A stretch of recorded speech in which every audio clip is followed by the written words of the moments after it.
Shalom Bapak Ibu dan Saudara-saudara yang kekasih di dalam Tuhan Yesus. Kita bertemu lagi di dalam renungan firman Tuhan bersama saya Guru Injil Atonai. Kita bersyukur kalau kita masih ada dan diberikan kesempatan oleh Tuhan untuk dapat membaca firman-Nya dan merenungkannya. Dan itu adalah sebuah anugerah yang luar biasa untuk merenungkan firman Tuhan. Sebelumnya marilah kita berdoa memohon pertolongan Tuhan. Bapa kami yang bertata dalam kerajaan sorga, ya Bapa, kami bersyukur kalau Engkau memberikan kami kesempatan dan terus memelihara hidup kami. Kesempatan untuk boleh hidup dan juga merenungkan firman-Mu pada hari ini adalah sebuah kesempatan yang jauh lebih baik dari apapun. Terima kasih. Dan tolonglah kami di dalam merenungkan firman-Mu pada hari ini. Tolonglah kami oleh Roh-Mu, ya Bapa, untuk menguatkan hati kami dan untuk memampukan hati kami menerima akan firman-Mu, serta memampukan kami untuk hidup melakukan firman-Mu. Kami mohon ampunilah segala dosa kami dan sucikanlah kami oleh darah Tuhan kami Yesus Kristus. Kami akan membaca firman-Mu, kami mohon tolong kami ya Bapa. Dalam nama Tuhan Yesus kami berdoa. Amin. Shalom Bapak Ibu dan Saudara-saudara, kita akan membaca firman Tuhan pada hari ini.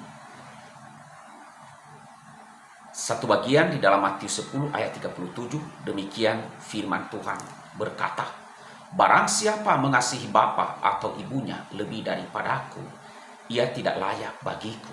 Dan barang siapa mengasihi anaknya laki-laki atau perempuan lebih daripadaku, ia tidak layak bagiku." Kemudian bagian yang kedua adalah Yohanes 8 ayatnya ke-42. Kata Yesus kepada mereka, "Jikalau Allah adalah Bapamu, kamu akan mengasihi aku. Sebab apa? Sebab aku keluar dan datang dari Allah." Demikian firman Tuhan yang kita renungkan. Bapak, Ibu, dan Saudara-saudara, saya memberikan judul dari renungan ini adalah tuntutan Yesus untuk mengasihinya bagi setiap kita yang mau mengikut Dia. Ia berkata, "Kasihilah aku." Saudara, ada sebuah buku yang menulis demikian. Kasih tidak dapat menjadi perasaan karena kasih itu diperintahkan. Dan kita tidak dapat memerintah perasaan, katanya. Sehingga dengan kata lain saudara, kasih haruslah suatu tindakan dari kehendak atau perbuatan dari tubuh tanpa melibatkan emosi atau afeksi. Tapi saudara, dari pernyataan ini ada masalah. Masalah dari argumen ini adalah alasannya salah. Karena apa? Karena Yesus memang memerintahkan perasaan kita. Yesus menuntut emosi kita, perasaan kita, supaya terarah kepadanya dan tidak kepada yang lain.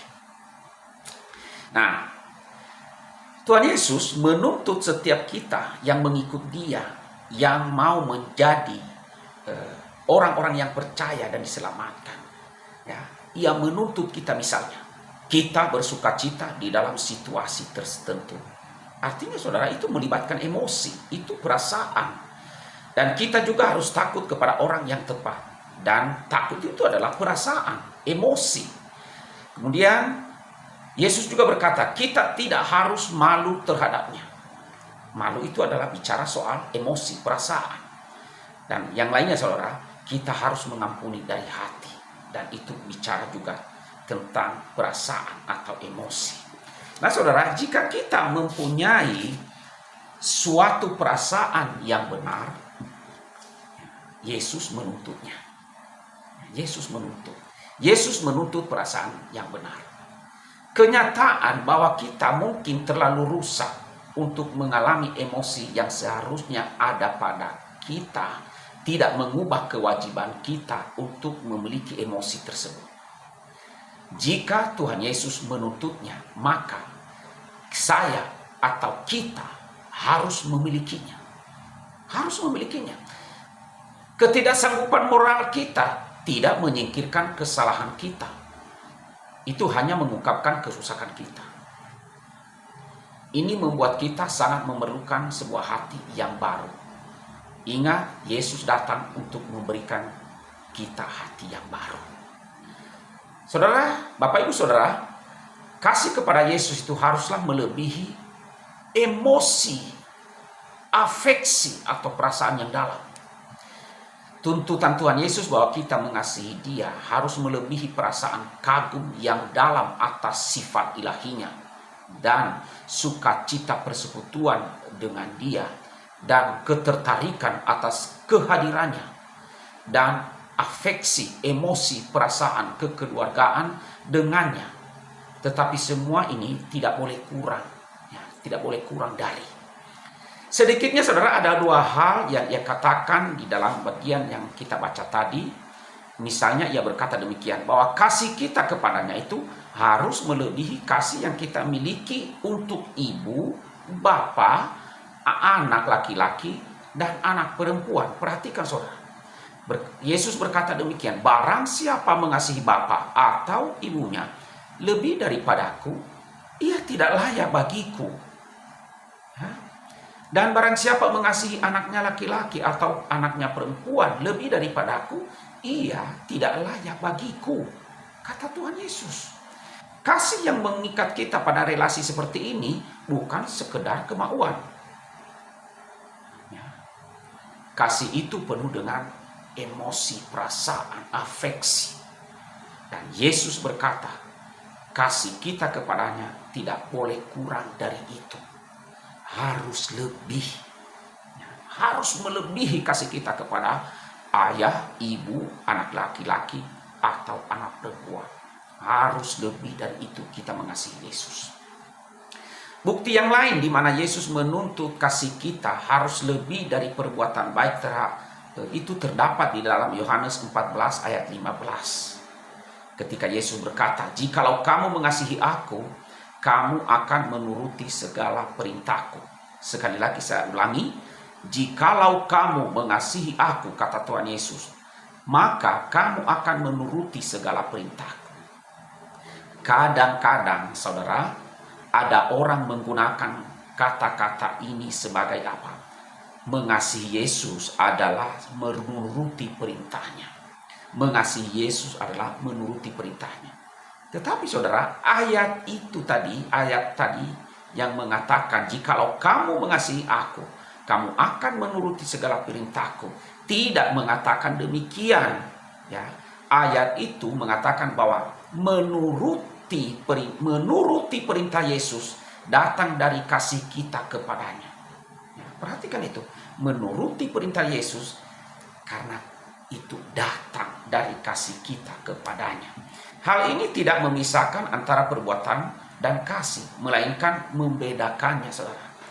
Bagaimana membedakannya? Pertama-tama, saudara, kita mengasihinya. Kemudian oleh sebab kasih melimpah keluar, kita melakukan apa yang dikatakannya. Jadi, kasih tidak sama dengan menuruti perintahnya, melainkan merupakan akarnya. Maka kasih yang dituntut oleh Tuhan Yesus adalah sesuatu yang dalam dan kuat. Ibarat atau seperti kasih sayang keluarga yang terdekat yang kita miliki. Namun lebih besar dari itu dan lebih dalam dari itu. Nah, saudara, kasih kepada Yesus memancar dari sifat yang baru. Karena kita telah diperbaharui. Tuntutan Yesus supaya kita mengasihinya seperti ini mengimplikasikan bahwa kita harus mempunyai sifat yang baru. Suatu hati yang baru yang telah diubahkan oleh Roh Kudus. Karena bagaimana kita dapat mengasihi seseorang yang belum pernah kita lihat dengan lebih mesra dari kita mengasihi anak-anak kita. Mengasihi seperti ini tidak dapat ditemukan dalam sifat dasar manusia yang sudah jatuh ke dalam dosa. Tuhan Yesus mengatakan hal ini dengan jelas ketika ia berkata kepada mereka yang tidak mengasihinya. Bagaimana perkataannya? Seperti tadi di dalam Yohanes 8 ayat 42, demikian perkataan Tuhan Yesus. Jikalau Allah adalah Bapamu, kamu akan mengasihi aku. Dengan kata lain saudara, alasan kamu tidak mengasihi aku ialah sebab kamu tidak termasuk keluarga Allah. Kamu tidak mempunyai sifat keluarga, tidak mempunyai spirit keluarga, tidak punya hati keluarga, tidak punya preferensi, kecenderungan, dan inklinasi keluarga. Tidak. Allah bukanlah Bapamu, kata Tuhan Yesus kepada orang-orang yang tidak mengasihinya. Tuhan Yesus datang sebagai anak Allah yang istimewa dan unik. Supaya apa? Supaya manusia berdosa itu seperti kita ini, saya dan saudara ini, dapat menjadi anak-anak Allah dengan hati dan hidup seperti Dia. Firman Tuhan Yesus berkata demikian, tetapi semua orang yang menerimanya, yaitu mereka yang percaya dalam namanya, dalam nama Yesus, diberi kuasa supaya menjadi anak-anak Allah. Itulah sebabnya Yesus dapat berkata, kasihilah musuhmu, dan kamu akan menjadi anak-anak Allah yang maha tinggi. Jadi melalui lahir baru dan melalui percaya kepada Yesus, Yesus memberikan kepada kita hak dan kecenderungan anak-anak Allah. Dan inti kecenderungan itu ialah kasih kepada Yesus, anak Allah. Yang diampuni sedikit, mengasihi lebih sedikit. Nah, bagaimana Allah memberdayakan kita untuk mengasihi Yesus lebih daripada kita mengasihi teman-teman, sanak saudara kita atau keluarga kita yang terdekat? Bukanlah suatu misteri yang besar. Anugerah kelahiran baru dan pertobatan, sifat baru dari anak Allah diperoleh melalui apa? Melalui melihat kemuliaan kasih Yesus bagi kita.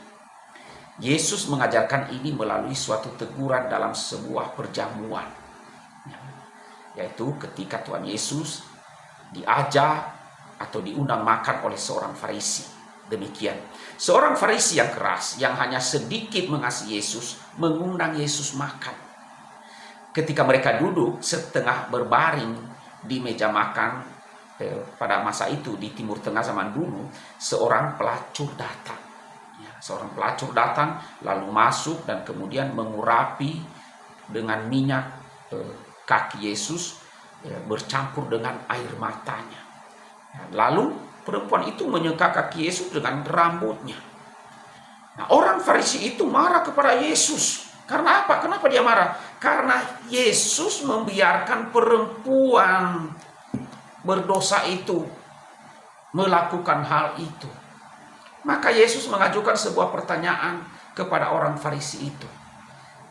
Jika seorang pelepas uang menghapus hutang dua orang yang berhutang, seorang yang berhutang, misalnya, katakan misalnya 5 juta rupiah, dan yang lain itu 500.000 rupiah. Siapa yang akan mengasihi si pelepas uang? Ia menjawab, yaitu si Farisi itu menjawab, saya kira orang yang lebih banyak dihapus hutangnya. Saudara, langsung Yesus mengatakan, Yesus setuju dan berkata, engkau lihat perempuan ini, aku masuk ke rumahmu, namun engkau tidak memberikan aku air untuk membasuh kakiku. Tetapi ia membasuh kakiku dengan air mata dan menyekanya dengan rambutnya.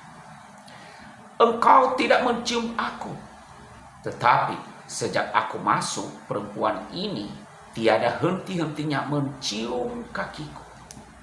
Engkau tidak meminyaki kepalaku dengan minyak, tetapi dia ini, yaitu perempuan berdosa ini, meminyaki kakiku dengan minyak wangi. Kemudian Yesus menyimpulkan, ia banyak berbuat kasih. Tetapi orang yang sedikit diampuni, sedikit juga berbuat kasih. Saudara, inilah kisah tentang kasih yang besar untuk Yesus. Kasih ini terjadi ketika mata kita melihat keindahan Yesus, karena ia lebih dahulu mengasihi kita. Kalau kita menyadari hal ini, bahwa Yesus itu lebih dahulu mengasihi kita, Yesus itu ia sangat-sangat mengasihi kita. Bukan kita yang lebih dahulu mengasihinya, ialah yang lebih dahulu mengasihi kita. Kasih kita kepada Yesus itu terjadi ketika hati kita hancur oleh sebab dosa-dosa kita. Tidak seperti orang Farisi yang menghakimi itu tadi, yang marah tadi. Dan ketika kita mengecap keindahan kasih Yesus yang mengampuni, yang mendahului dan membangkitkan kasih kita kepadanya. Nah saudara, tuntutan bahwa kita mengasihi dia adalah suatu tindakan kasih. Ketika Yesus menuntut kita untuk mengasihinya, itu adalah suatu tindakan kasih. Tidak diragukan lagi bahwa kasih ini akan menghasilkan buah ketaatan terhadap perintah Yesus yang lain. Bahwa itu akan membuat kita menggenapi pelayanan yang Ia berikan kepada kita untuk kita lakukan. Ya, itu akan menghasilkan suatu kerinduan supaya Yesus dihormati dan dipuji. Tetapi saudara, di balik semua buah ini ialah suatu kenyataan mendasar bahwa kita sepenuh hati mengasihi Yesus. Suatu perasaan kagum yang kuat atas sifat-sifat ilahinya.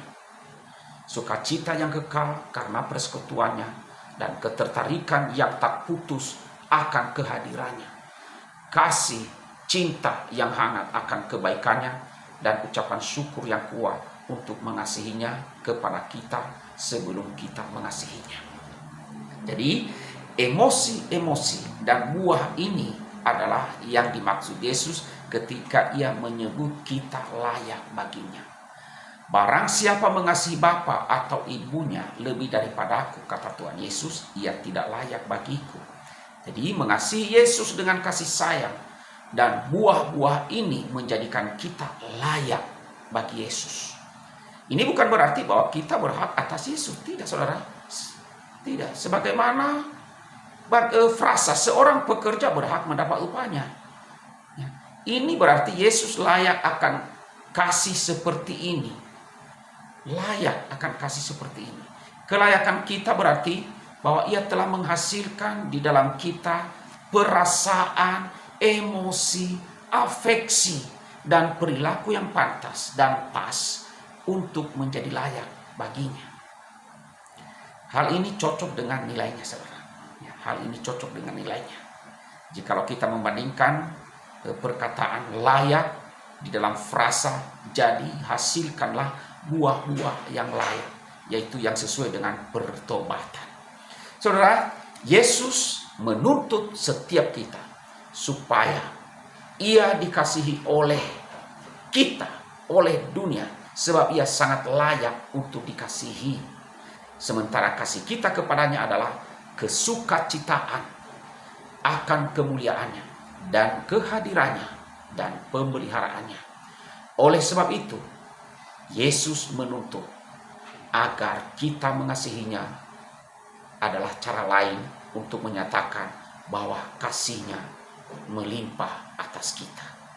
Kiranya Tuhan memberkati saudara dan saya, dan biarlah kita mengasihi Tuhan Yesus sebagai menyatakan bahwa kasih Tuhan Yesus itu melimpah atas kita. Amin. Mari kita berdoa. Bapa kami yang bertata dalam kerajaan sorga, kami bersyukur kepadamu. Kami boleh membaca firman-Mu dan merenungkannya, mengajarkan kami kembali, mengingatkan kami kembali akan kasih dan mengasihi Yesus melebihi dari yang lain. Dan kami mengasihi Yesus itu keluar dari hati kami, karena kami telah mengalami kasih Yesus yang melimpah, sehingga karena sukacita itulah yang membuat kami telah sadar, sehingga kami pun mengasihi Tuhan Yesus yang telah mengasihi kami dengan luar biasa. Tuhan, tolonglah kami menyadari hal ini.